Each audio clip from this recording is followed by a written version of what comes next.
ఈరోజు ఈ నూతన సంవత్సరం, నూతన దినం, నూతన మాసం, ఈ నూతన సంవత్సరం, నూతన మాసం, నూతన దినం మూడు క్రొత్తవే. అలాగనే ఈ క్రొత్త సంవత్సరంలో మనము అంటే లోకంలో ఉన్న ప్రజలందరూ ఆ ఒక క్రొత్తదనాన్ని ఈరోజే కాకుండా ఈ సంవత్సరం అంతా ఒక క్రొత్తదనం ఉండాలని ఆశపడుతుంటారు మనుషులు. ఇది ప్రపంచం అంతటా ఉన్న తారీఖు, ప్రపంచం అంతటా ఉన్న నెల, ప్రపంచం అంతటా ఉన్న సంవత్సరం. అంటే అర్థం చేసుకోండి,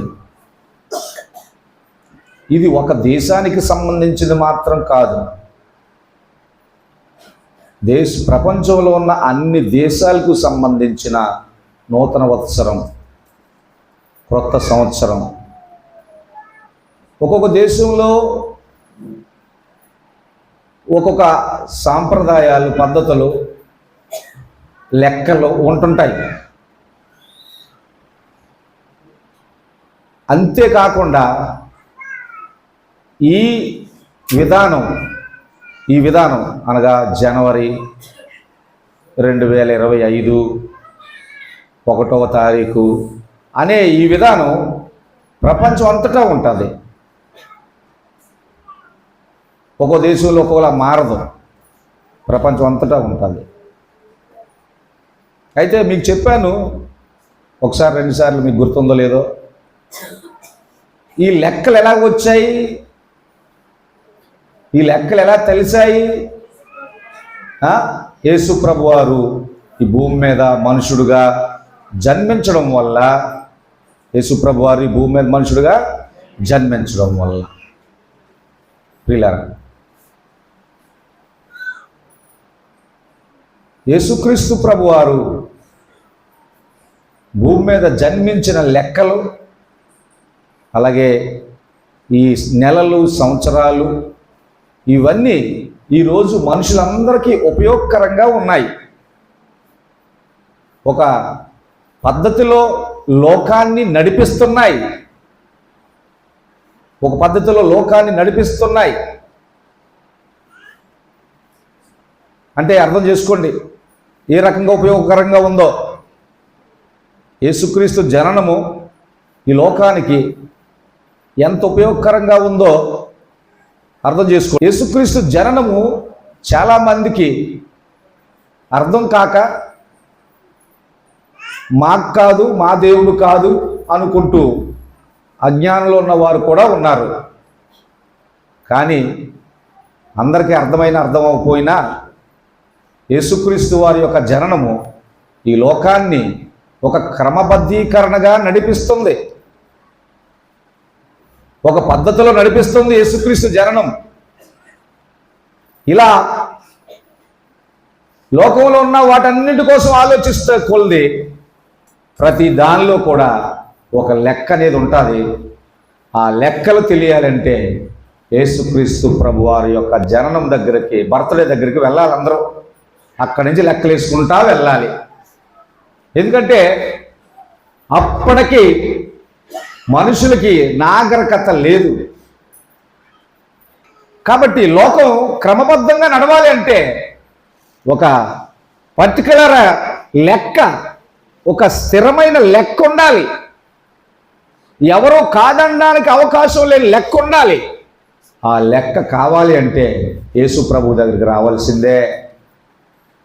సహోదరులారా, యేసు ప్రభు వారి యొక్క జననం వల్ల ఏమండి ఈ లోకానికి లెక్కలు దొరికాయి. అయితే చాలామంది యేసు ప్రభు వారి యొక్క జననం ఎప్పుడో తెలియదు అనుకుంటున్న వారికి మీకు 2-3 సార్లు చెప్పాను నేను.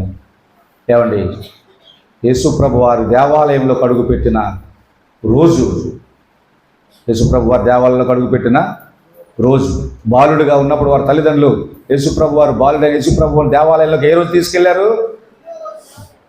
ఈరోజే. ఏమండి అర్థం చేసుకోండి, ఈరోజే.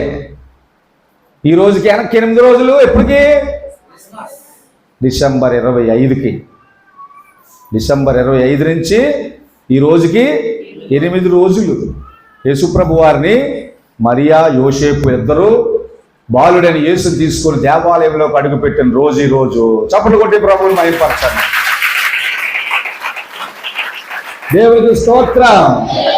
అందుకోసం యేసయ్య దేవాలయంలోకి అడుగుపెట్టిన రోజు మనం కూడా బ్రతికుండి సజీవంగా ఉండి దేవాలయంలో అడుగుపెట్టి ఆ దేవుణ్ణి ఆరాధిస్తున్న శుభకరమైన సంతోషకరమైన రోజు, సంవత్సరానికి మొదటి రోజు ఈరోజు. అయితే ఈ నూతన సంవత్సరంలో ప్రభువారు చెప్తున్న మాటలు ఏంటంటే మనకి ప్రియులారా, ఏమండి అంటున్నాడు ప్రభువారు. 3వ వచనం చూడండి.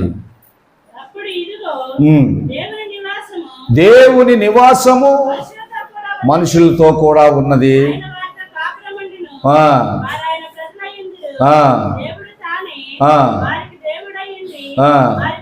వారికి తోడై ఉండెను.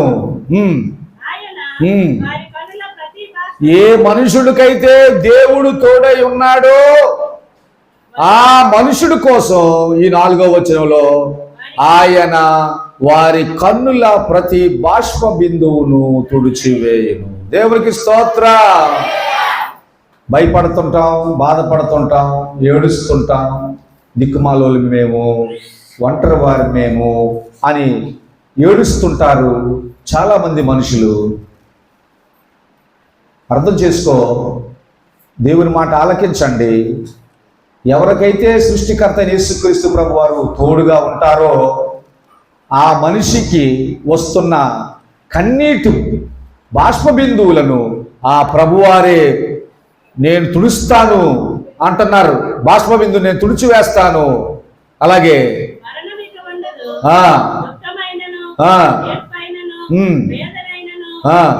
దుఃఖమైన ఏడుపైన వేదనైన ఇక వారికి ఉండవు.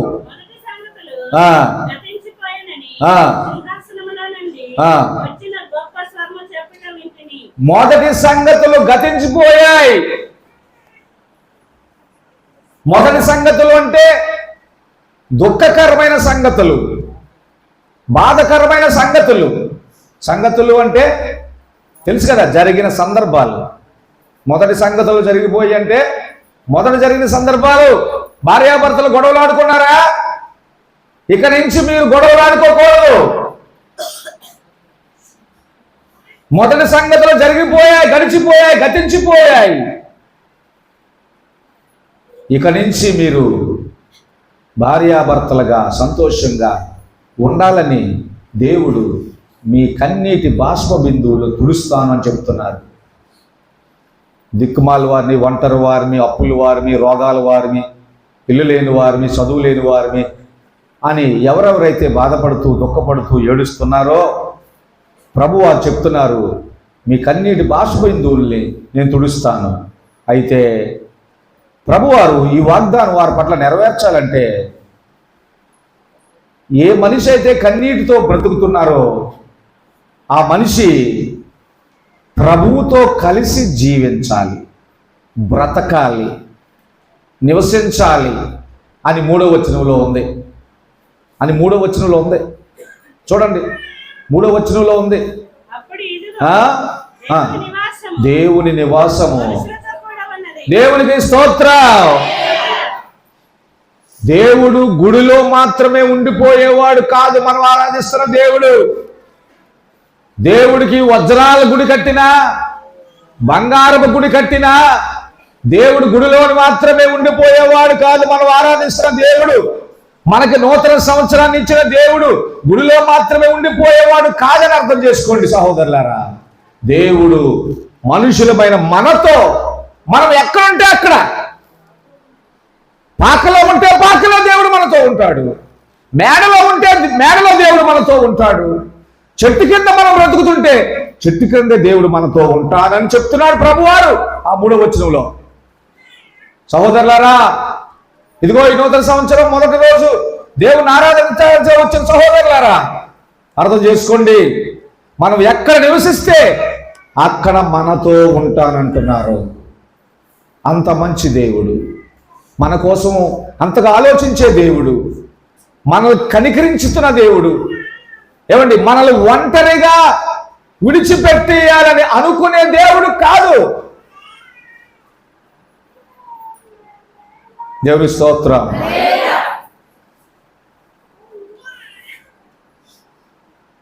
మనుషులమైన మనతో నివసించే దేవుడు. రాత్రి ఎవరో ఇక్కడ 1 గంట 2 గంటల వరకు లేరు, నిద్రపోవద్దు, మాట్లాడుకోవద్దు, నవ్వుకోవద్దు, దిక్కులు చూడొద్దు. మీకు విసిగ్గా ఉంటే బయటికి వెళ్ళిపోండి, భోజనాలు అప్పుడు రండి, భోజనాల టైం అప్పుడు రండి, భోజనాలు లైన్ కట్టేయండి. రాత్రి మిమ్మల్ని చాలా తొందరగా వదిలేశాను. ఇప్పుడు మరలా మనస్ఫూర్తిగా దేవుని ఆలయంలో గడపాలి మీరు అందరూ అని. దేవుడు మనతో నివసించే దేవుడు. సహోదరులారా,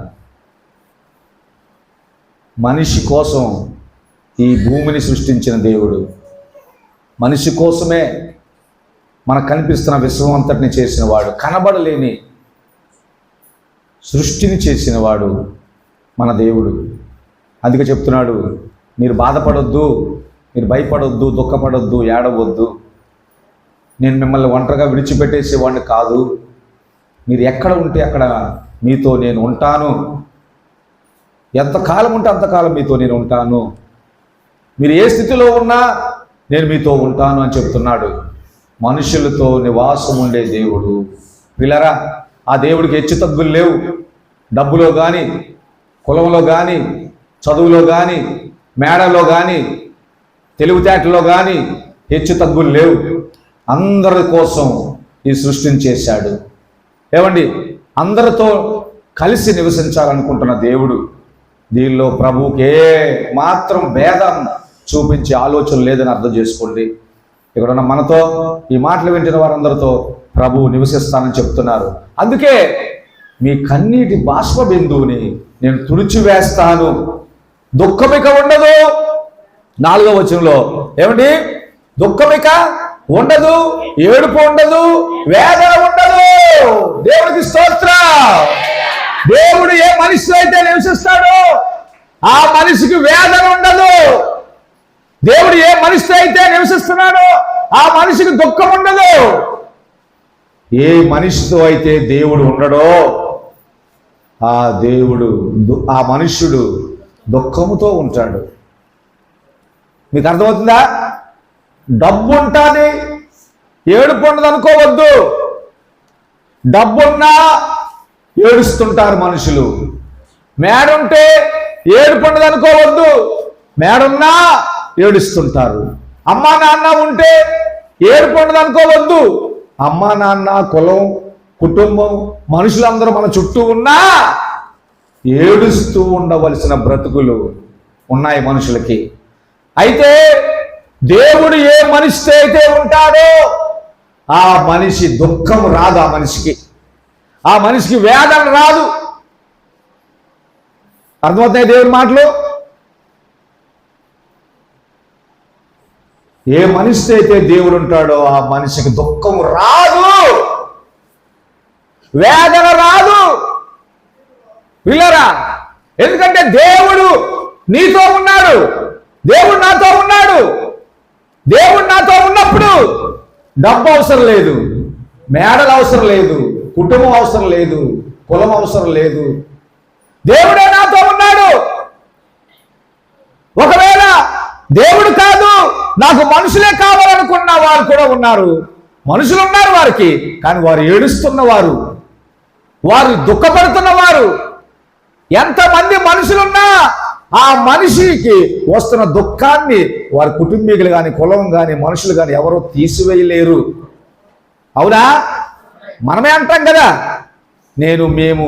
మేమందరం నీతో ఉంటాం, కానీ నీకు వచ్చిన బాధనే నేను తీయలేమమ్మా, నీకు వచ్చిన బాధని నేను తీయలేనురా, నీ దగ్గర ఉండడం తప్ప నేను ఏం చేయగలను, నీ బాధను నేను తీయలేను అంటే అర్థమేంటి? మేమెంతమంది ఉన్నా నీకు ఉపయోగం లేదమ్మా. అప్పుడు మనం ఏమని అర్థం చేసుకోవాలి? దేవుడు నాతో ఉంటే చాలు. దేవునికి స్తోత్రం.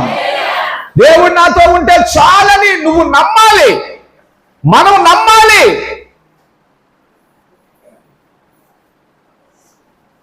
ఈ నూతన సంవత్సరంలో మొదటి రోజు దేవుడిని ఆరాధిస్తున్నాం అనుకుంటున్న మనము సగం సగం నమ్మేవారు, నామకార్థంగా నమ్మేవారు ఈ స్థలంలో ఉన్నారు. ఈ మాటలు వింటున్న వారు కూడా ఉన్నారు. దయచేసి సహోదరులారా, దేవుడు ఈ వాక్యం వింటున్న నీతో ఉంటే, దేవుడు నీతో ఉంటే నీకు దుఃఖం రాదు. దేవుడు నీతో ఉంటే నీకు వేదన రాదు. అర్థం చేసుకో, నమ్ము. దేవుడు నీతో లేకపోతే నీకు ఉద్యోగం ఉన్నా, చదువున్నా, పదవున్నా, ఈ లోక సంపద అంతా నీతో ఉన్నా నీవు ఏడుస్తూ ఉంటావు. ఏం కావాలి నీకు? దేవుడు కావాలా? లోకం కావాలా? అందరికీ ఈ మాట, కొంతమందికే కాదు. ఏం కావాలో నువ్వే ఈ వాక్యం ద్వారా అర్థం చేసుకొని నీ మనసును మార్చుకో. నీ మనసును మార్చుకో. ఏం కావాలో నువ్వు వింటున్నప్పుడు నీ మనసును మార్చుకోకపోతే నీవు దుఃఖంతోనే బ్రతుకుతావు. నీకు అన్నదమ్ములు ఉండొచ్చు, పెదనాన్నలు ఉండొచ్చు, చిన్నాన్నలు ఉండొచ్చు, మండచైన ఉండొచ్చు. ఏంటి, ఈ లోక సంపద అంతా ఉండొచ్చు, కానీ నీకు దుఃఖమే. ఇప్పుడు లోకంలో ఉన్నా చెప్తున్నా, నేను శపించట్లేదు ఎవరిని. ప్రస్తుతం ఈ లోకంలో జరిగే చెప్తున్నాను. అందుకోసం మనం నమ్మి మనసు మార్చుకోవాల్సింది ఏమిటంటే, సహోదరుడా, ఎవరి బిడ్డ, దేవుడు నువ్వు కోరుకోవాల్సింది దేవుడు నాతో ఉంటే చాలు అని గనక నువ్వు నమ్మితి అర్థం చేసుకొని ఇష్టపడితే దేవుడు చెప్తున్నాడు, దేవుడు నీతో ఉంటే నీకు దుఃఖము, వేదన నీకు రాదు అని, ఏడుపు నీకు రాదని ఆ 4వ వచనంలో చెప్పబడుతుంది. చూడండి ఆ 4వ వచనం, మొదటి సంగతులు గతించిపోయినని. ఏమండి, మొదటి సంగతులు. ఈరోజు ఈ మందిరంలో ఆరాధన ఉన్నా, ఈ వాక్యం వింటున్న సహోదరులారా, దయచేసి నీ మొదటి సంగతులను విడిచిపెట్టే. దుఃఖకరమైన నీ మొదటి సంగతులు, ఏడ్పుతో గడిపే నీ మొదటి సంగతులు విడిచిపెట్టే. ప్రభువే చెప్తున్నారు నీ మొదటి సంగతులు గతించిపోయాయని చెప్తున్నారు. నువ్వు నమ్మితే గనక ఈ రోజు నుంచే నీ మొదటి సంగతులు నిన్ను విడిచిపెట్టేస్తాయి. నువ్వు నమ్మితే, ప్రభు మాట నువ్వు నమ్మితే నీ మొదటి సంగతులు, దుఃఖకరమైన సంగతులు, బాధకరమైన సంగతులు, ఏడుపుతో నిండిపోయిన సంగతులు, వాటిని ప్రభువు గతించిపోయాయని వాటిని కొట్టివేస్తున్నాడు. దేవునికి స్తోత్రం. ప్రభువే చెప్తున్నాడు వాటిని గతించిపోయాయని. సింహాసనముల నుండి వచ్చిన గొప్ప స్వరం అది.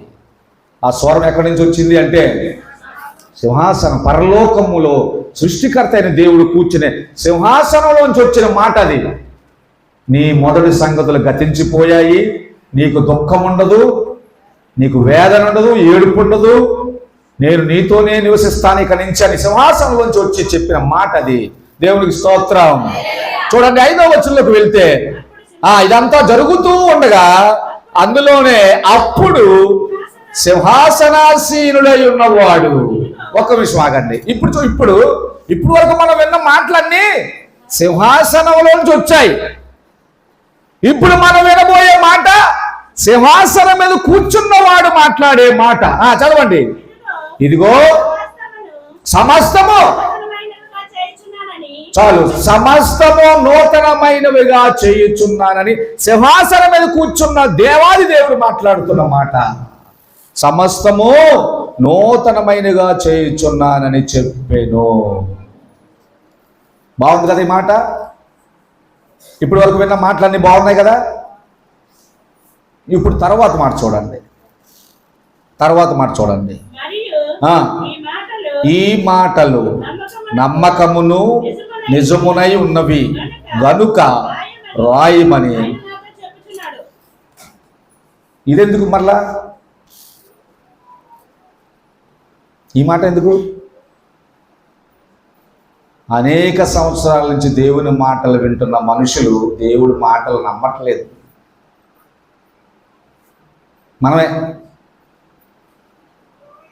వారానికి 3-4 ప్రార్థనలు, ఒక రోజుకి మళ్ళీ 2 ప్రార్థనలు, ఒక్కో ప్రార్థనలో ఒక్కో ప్రసంగం, మళ్ళీ ఒక్కో ప్రార్థనలో 2 పాస్టర్ గారులు, ఇంకా కొన్ని చోట్ల ఒక్కో ప్రార్థనలో 3 పాస్టర్ గారులు ప్రసంగాలు. అంటే దేవుడి మాటలు చెప్పడానికి ఇన్ని మాటలు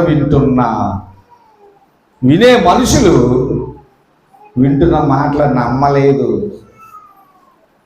నమ్మలేదు. అందుకే పరలోకంలో కూడా దేవుడు ఈ మాట వాడుతున్నాడు. చూడండి, భూమి మీద వాడే మాట కాదు ఇది. పరలోకములో కూడా ఇక్కడున్న వారి కోసమే, మన కోసమే, నా కోసమే, ఈరోజు దేవాలయానికి వచ్చిన మన కోసమే దేవుడి మాటలు వింటారు, మన కోసమే ఈ మాట. మనం దేవుడి మాటలు నమ్మలేదు, మీరు దేవుడిని నమ్మటం లేదని అర్థం. ఒకవేళ నువ్వు నిజంగా దేవుడిని నమ్మిన మనిషివైతే నువ్వు దేవుని మాటలు ఎన్నిసార్లు నమ్మలేదో అన్నిసార్లు దేవుని ద్వారా నువ్వు క్షమాపణ అడగాలి. నువ్వు దేవుని మాటలు వింటున్నప్పుడు ఎన్నిసార్లు నమ్మలేదు అన్నిసార్లు పశ్చాత్తాపడాలి. ప్రభువా, నిజమే, నీ మాట నేను నమ్మలేదు. మనుషులు చెప్తున్నప్పుడు ఎలా నమ్ముతాం? ఎంత బాగా నమ్ముతాం మనుషులు చెప్పేటప్పుడు? ఏమండి, ఎంత బాగా నమ్ముతాం? దేవుడు చెప్తున్న మాటలు నమ్మట్లేదు కదా. ఈ నూతన సంవత్సరంలో ఇన్ని సంవత్సరాలు చూసిన మనం ఈ 2025వ సంవత్సరంలో మీరేమనుకుంటున్నారో ఆలోచన చేసుకోండి. దేవుని మాటలు నమ్ముతున్నావా? అందరికీ ఈ ప్రశ్న, మీ అంతరాత్మకి, మీ బ్రతుక్కి ఈ ప్రశ్న. దేవాలయానికి వస్తున్న సహోదరి, దేవుడి వల్ల బ్రతుకుతున్న సహోదరుడా, దేవుడి మాట నమ్ముతున్నావా? వేషధారణగా వచ్చి కూర్చొని వెళ్తున్నావా? మనం నమ్మితే ఈ ప్రభు ఈ మాట చెప్పరు. ఎందుకంటే హృదయ రహస్యాలు ఎరిగిన దేవుడు. ఆ దేవుడికి కనుమరుగైంది ఏమీ లేదు ఈ లోకంలో. ప్రభు ఈ సంవత్సరం ఈ మాట ఎందుకు చెప్తున్నారు? ఇక్కడ ఉన్నవారు, ఈ మాటలు వింటున్న వారు ఎంతమంది దేవుడి మాట నమ్మలేదు? అందుకే దేవుడి మాట చెప్తున్నాడు. నమ్మట్లేదు కాబట్టి చెప్తున్నాడు దేవుడి మాట. విన్న మాటలన్నీ బాగున్నాయి, కన్నీరు తుడుస్తాడు బాగుంది, దుఃఖం ఉండదు బాగుంది, దేవుడే నాతో ఉంటాడు బాగుంది, పాతవన్నీ గతించిపోయాయి, ఇక నుంచి అన్ని కొత్తవే చేస్తానంటున్నాడు దేవుడు బాగుంది. కానీ ఇవన్నీ చెప్తున్న ఆ దేవుడు మాట మనం నమ్మలేదు. చెప్పిన వాడికి ఎలా ఉంటుంది? ఏమండి, చెప్పిన వాడికి ఎలా ఉంటుంది చూడండి. ఆలకించిన వాళ్ళకి కాదు, ఆలకించిన వాళ్ళు విధియండి, పక్కన పెట్టి. చెప్పిన వాడికి ఎలా ఉంటుంది? ఎంత బాధగా ఉంటుంది? చెప్పిన వాడికి ఎంత బాధగా ఉంటుంది? ఇంత టైం కేటాయించి ఇన్ని మాటలు చెప్తే ఎవరూ నమ్మలేదని చెప్పిన వాడు చాలా బాధపడతాడు. అంటే ఇప్పుడు మనం దేవుణ్ణి దుఃఖపెట్టామా, సంతోషపెట్టామా? ఆలోచన చేసుకోండి. క్రైస్తవులారా, సహోదరులారా, ఏదో కొత్త సంవత్సరం వచ్చిందా, లేదా పండగ వచ్చిందా, లేదా ఆదివారం వచ్చిందని దేవాలయానికి వెళ్ళి దేవుని మందిరంలో కూర్చొని వచ్చేస్తున్న మనుషులమైన మనం దేవుడి మాటలు నమ్ముతున్నామో లేదో దేవుడికి తెలుసు. అలాగే మన బ్రతుకుల్లో, మన నడవడికల్లో ఎవరైనా పసికట్టగలిగిన వారు ఉంటే పసికట్టవచ్చు. తెలుసుకోగలిగిన వారు, పసికట్టడం అంటే తెలుసుకోగలిగిన వారు ఉంటే తెలుసుకోవచ్చు. ఈ మనిషి దేవుడి మాట నమ్ముతుందా లేదా, ఈ మనిషి దేవుడి మాట నమ్ముతుందా లేదా అని తెలుసుకోగలిగిన వారు ఎవరు తెలుసుకోవాలంటే తెలుసుకోవచ్చు, చెప్పక్కర్లేదు. ఇప్పుడు నేను చెప్పాను, 4-5 తుది ఆరాధనలో పురుషుల కోసం ఏం చెప్పాను? 4-5 అని ఎందుకు చెప్పాను? ఎలా చెప్పాను? నాకు తెలుసా తెలియదా? తెలిసి చెప్పానా, తెలియక చెప్పానా? అలాగే మనం దేవుడి మాట నమ్ముతున్నామో లేదో మీరు కూడా, నేనైనా ఎవరమైనా మరొక మనిషి దేవుడి విషయంలో నమ్ముతుందా లేదా అనేది మనం తెలుసుకోవచ్చు. తెలుసుకునే అవకాశం ఉంది. తెలుసుకోండి, ఆలోచించండి, నమ్మండి దేవుడి మాట. ఏమండి, ముగించుకుందాం. 22 అదే ప్రకటన గ్రంథం 21 చదవం. 22:6 చూడు. మరియు ఆ దూత ఇలాగు నాతో చెప్పెను, ఈ మాటలు నమ్మకములను సత్యములనై ఉన్నవి.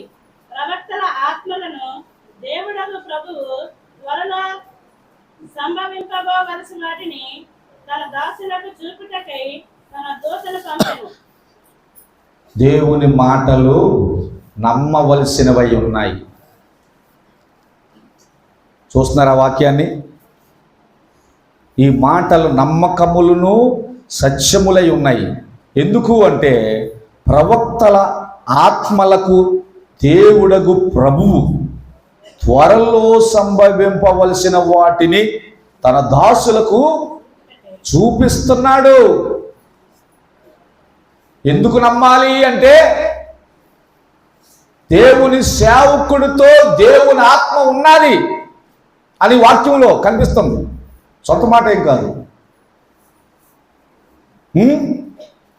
ప్రవక్తల ఆత్మలకు దేవుడగు ప్రభు త్వరలో సంభవింపవలసిన వాటిని తన దాసులకు చూపిస్తున్నాడు. అది అలా చెప్పడానికి దూతను పంపెను. సహోదరుడా, నీవు దేవుని మాటను నమ్మాలి. ఈ సంవత్సరం నీకు బంగారం వస్తుంది, ఉద్యోగం వస్తుంది అని దేవుడు దీవించే శుభవచనాలు చెప్పట్లేదు. మనకు అవే కావాలనుకుంటున్నారు. నీకు మగబిడ్డ పుడతాడు, నువ్వు ఇంకో 2 ఇళ్ళు కట్టేస్తావని ఈ సంవత్సరం, నూతన సంవత్సరంలో బ్లెస్సింగ్లు. ఆ బ్లెస్సింగ్లు కాదు ఈ సంవత్సరం. ఇప్పుడు మనుషులకు కావాల్సిన బ్లెస్సింగ్లు అయ్యే, కానీ దేవుడికి కావాల్సిన బ్లెస్సింగ్లు ఏంటి? మనుషులు దేవుడి మాట వినాలి. దేవుడు ఇవ్వవలసిన ఆశీర్వాదం అది. నువ్వేం కోరుకుంటావు కోరుకో. ఈ వాక్యం అయిపోయిన తర్వాత సంతోషంగా నువ్వు అన్నం తింటే నువ్వు దేవుడి మాట వినాలనుకున్నట్టు. నువ్వు ఈ వాక్యం అయిపోయిన తర్వాత ఈ సంవత్సరం చర్చికి వెళ్ళాను కానీ పాస్టర్ గారు ఏం బ్లెస్సింగ్లు ఇవ్వలేదు, మేడ కడతామని God bless you brother sister అని దేవుడు ఏమో ఆశీర్వదించలేదు, అంత సప్పగా ఉంది 100 సంవత్సరం ఆరాధన అని నువ్వు సప్పగా తినేసి సైలెన్స్కి వెళ్ళిపో. ఇంకంతకంటే నేనేం చేయలేదు. దేవుడు చెప్తున్నాడు. మనము కోరేది ఉద్యోగం అనే బ్లెస్సింగ్, బిడ్డలు అనే బ్లెస్సింగ్, మేడ అనే బ్లెస్సింగ్, బంగారం అనే బ్లెస్సింగ్, కారు అనే బ్లెస్సింగ్, బైక్ అనే బ్లెస్సింగ్, ఈ బ్లెస్సింగ్. పాస్టర్ గారు ఆ బ్లెస్సింగ్లు అయితే తెగ ఇష్టపడుతున్నారు జనాలు ఇప్పుడు, క్రైస్తవులు. సహోదరులారా, భక్తి అనేది మనల్ని సంపూర్ణులుగా చేయడానికి, పరిపూర్ణతలో నడిపించడానికి భక్తి అనేది. తాత్కాలికమైన కొన్ని వస్తువులు, తుచ్చమైన, నీచమైన, స్వల్పకాలమైన వస్తువులతో గడిచేది కాదు ఈ భక్తి. పరిపూర్ణులు చేయడానికి ఈ భక్తి. ప్రభు అందుకే ఈ నూతన సంవత్సరం 25 సంవత్సరాలు ప్రభు చెప్తున్నాడు, నువ్వు నేను ఆ దేవుని మాటలు నమ్మాలి. అర్థం చేసుకో. ఇన్ని సంవత్సరాల నుంచి ఆ దేవుడి మాటలు నువ్వు నమ్మలేదేమో. అందుకే ఈ సంవత్సరం దేవుడు ఆ మాట చెప్తున్నాడు. ఇదిగో నీ దుఃఖము ఈ సంవత్సరంతో తీసివేస్తాను నేను. ఇదిగో ఈ సంవత్సరం నుంచి నేను నీతో నివసిస్తాను. ఇదిగో ఈ సంవత్సరం నీకు నూతనమైన కార్యాలు నేను చేస్తాను. కానీ అవి జరగాలంటే నీవు నా మాటలు నమ్మాలి, నా మాటలకు లోబడాలి, భయపడాలి. చూడండి కీర్తన 19 క్షమించండి, ప్రకటన 19. ఈ మాటలు దేవుని యథార్థమైన మాటలని